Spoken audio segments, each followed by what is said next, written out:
करेंगे classical legendary movie the godfather के कुछ गोल्डन रूल के बारे में। तो गॉडफादर मूवी का पहला रूल है सेंस ऑफ प्रोपोर्शन।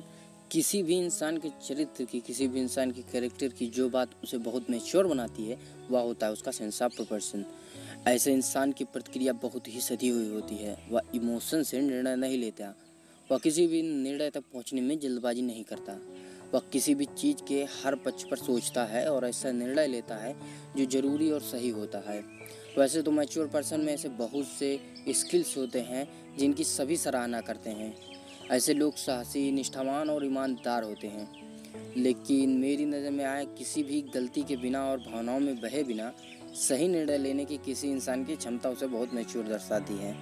और यहाँ मैं यह कहना चाहता हूँ कि यह क्षमता किसी अच्छे इंसान में भी हो सकती है और किसी बुरे इंसान में भी हो सकती है। अगर आप चाहें तो अच्छे इंसान से बुरी बातें भी सीख सकते हैं और बुरे इंसान से अच्छी बातें भी।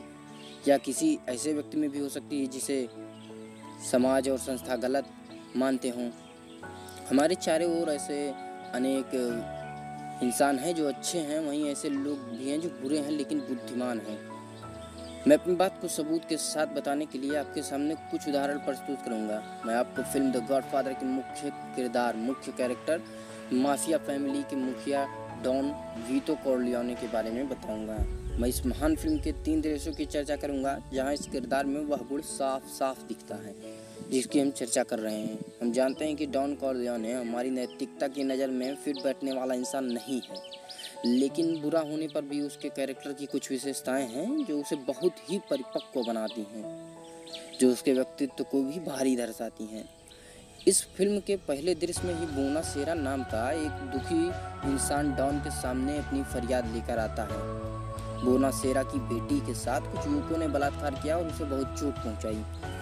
बोना सेरा चाहता है कि डॉन उसका पुराना परिचित होने के नाते, पुराना जानकार होने के नाते उसे इंसाफ दिलाए, क्योंकि पुलिस से भी अब उसे कोई खासा मदद जो है मिल नहीं रही। बोना सेरा बहुत ही दुखी है।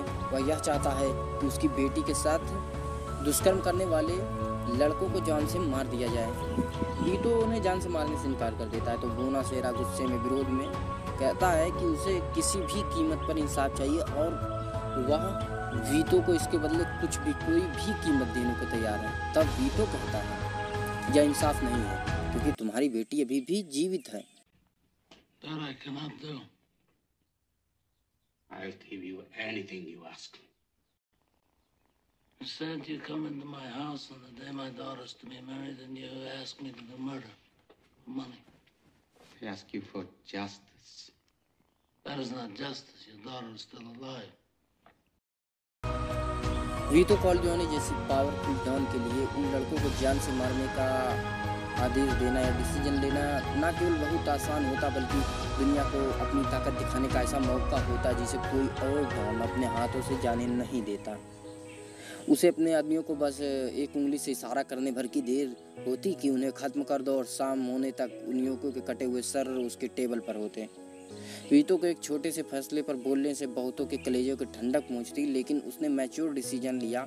उन युवकों को उनके लिए कड़ी सजा मिली लेकिन उनकी जान बख्श दी गई क्योंकि बोना सेरा की बेटी अभी भी जीवित थी। दूसरा मामला तब का है जब एक दूसरा गैंगस्टर वर्जिल सोलाज़ो डॉन के पास ड्रग का कारोबार से जुड़ा हुआ बहुत फायदेमंद ऑफर लेकर आता है। ड्रग्स के कारोबार को बुरा मानने वाला कोई दूसरा डॉन शायद यह रिएक्शन देता, या बहुत बुरा काम होगा, इससे लाखों जिंदगियां तबाह हो जाएंगी, अगर तुमने इस धंधे में हाथ डाला तो मैं तुम्हें नहीं छोड़ूंगा, ब्ला ब्ला। लेकिन वीटो कॉर्लियोने कोई मामूली डॉन नहीं है। वह किसी कुशल बिजनेसमैन की तरह अपनी शांत रिप्लाई देता है कि वो कहता है मैं इस काम के लिए ना कहूँगा, लेकिन मैं इसका कारण तुम्हें बताता हूँ। सभी जानते हैं कि पॉलिटिक्स में मेरी पहुँच कितनी ऊपर तक है और कितने सारे बड़े नेता मेरे करीबी हैं। वे जानते हैं कि मैं जुए का धंधा करता हूँ, लेकिन जब उन्हें मेरे ड्रग्स के कारोबार से जुड़े होने की खबर मिलेगी तो मुझसे दूरी बना लेंगे। जुआ उनकी नज़र में पैसे वालों का शौक है, लेकिन ड्रग्स का धंधा बहुत गंदा धंधा है।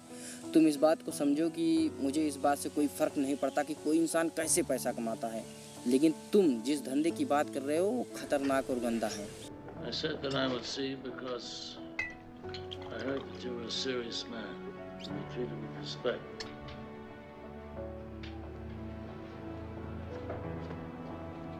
But I must say no to you, and I'll give you my reasons. It's true, I have a lot of friends in politics. But they wouldn't be friendly very long if they knew my business was drugs instead of gambling, which they regard as a harmless vice. But drugs is a dirty business. Oh, Don Corleone. It doesn't make any difference to me what a man does for a living, you understand? But your business is a little dangerous. If you're worried about security for your million, the Tatalias will guarantee it. Oh, are you telling me that the Tatalias guarantee our Wait a investment? minute.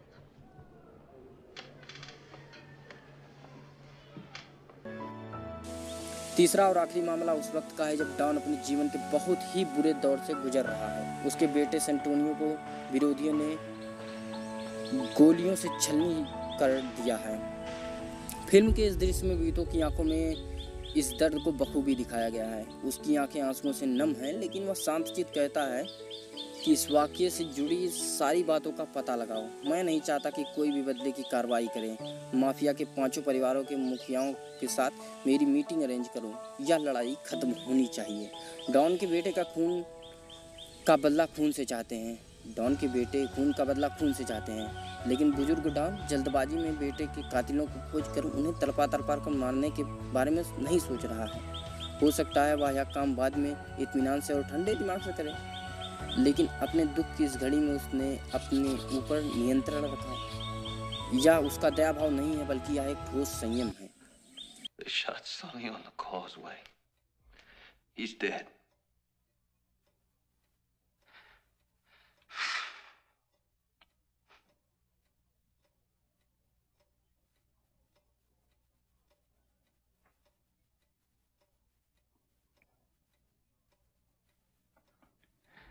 I want all inquiries made. I want no acts of vengeance.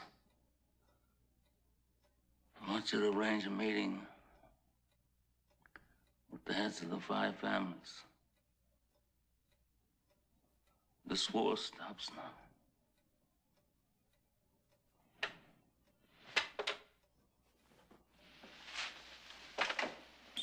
इन 3 घटनाओं के जरिए हम ऐसे व्यक्ति के मन में झांक कर देखते हैं जिसके भीतर सटीक संतुलन स्थापित है और जो हर तरह की गलत और सही समय में खुद को भावनाओं में बहने नहीं देता और सही निर्णय लेता है। वह दूसरों की जिंदगी और मौत का फैसला चुटकियों में कर सकता है। वह किसी बिजनेस के बारे में अपनी पसंद नापसंद को जाहिर करता है, लेकिन उसकी प्रतिक्रिया बहुत ही सदी हुई होती है।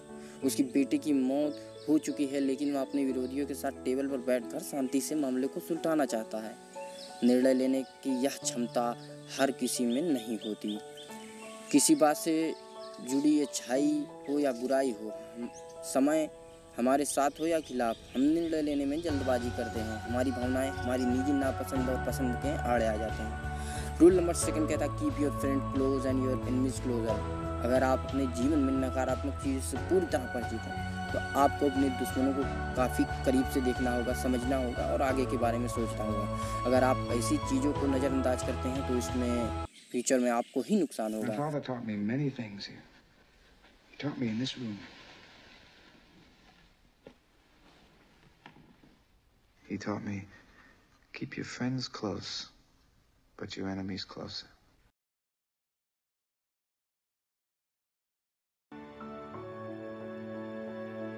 Rule number 3 avoid pretty mistake as a man. Godfather Vito Corleone अपने आखिरी समय में अपने बेटे माइकल कॉर्लियोने को समझाते हुए कहता है, जिम्मेदार पुरुष होते हुए आपको अपने लोगों के द्वारा की गई छोटी गलतियों को अवॉइड कर देना चाहिए। अगर आप अपनी जिम्मेदारी समझते हैं तो एक पुरुष होते हुए आप कभी गैर जिम्मेदाराना हरकत नहीं कर सकते। No, not at all. It's an old habit. I spend my life trying not to be careless. Women and children can be careless, but not men.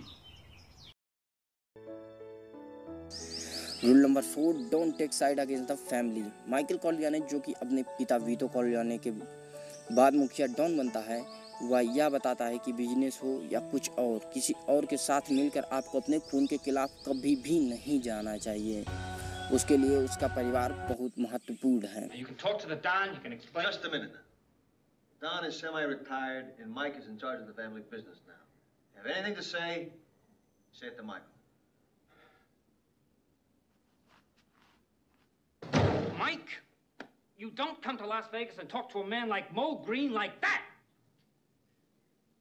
Fredo, you're my older brother, and I love you. But don't ever take sides with anyone against the family again. आपकी नज़र में don veto कॉर्लियाने और Michael कॉर्लियाने अच्छे व्यक्ति भी हो सकते हैं और बुरा व्यक्ति भी हो सकते हैं। आप उसे पसंद भी कर सकते हैं या उससे नफरत भी कर सकते हैं, लेकिन आप इस व्यक्ति के धैर्य, बुद्धिमानी, दूरदर्शिता, निर्णय क्षमता और चरित्र की दृढ़ता को नज़रअंदाज नहीं कर सकते। तो आज के लिए बस